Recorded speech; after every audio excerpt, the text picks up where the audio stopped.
Napakaganda pong kasabihan. Sabi, positive people also have negative thoughts, but they do not let their negative thoughts to control them.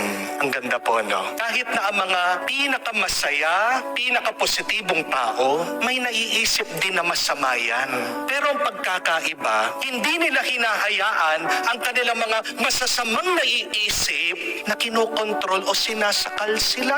Lahat naman po tayo, hindi po ba? Gusto natin na maging masaya ang ating buhay. Pero ano ang nagiging hadlang ng iyong masayang buhay? Yung iyong pangit at masamang pag-iisip. Napakaganda po ng tanong ni Jesus dito sa mga Pariseo na nakasaksi ng himala at milagro. Isipin nyo na po na itong taong paralitiko, pilay, hindi makatayo, nung pinatawad ni Jesus ang kanyang kasalanan, bigla itong tumindig, bigla itong tumayo, bigla itong bumuti, bigla itong lumakas. Pero ano ang nasa saloobin, ano ang nasa isip ng mga Pariseo? Sabi nila, sino ba naman ito na nakakapagpatawad ng mga kasalanan?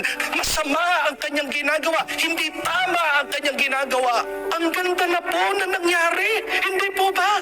May milagro na silang nasaksihan, pero ang sama pa rin ang kanilang isip. Kaya ano ang sabi ni Jesus?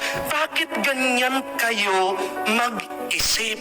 Why do you harbor these bad and evil thoughts? At maganda din pong itanong yan, hindi po ba sa atin? Bakit ba sa dami-dami ng mga milagro at himala at pagpapalang na binibigay ng Diyos sa iyo,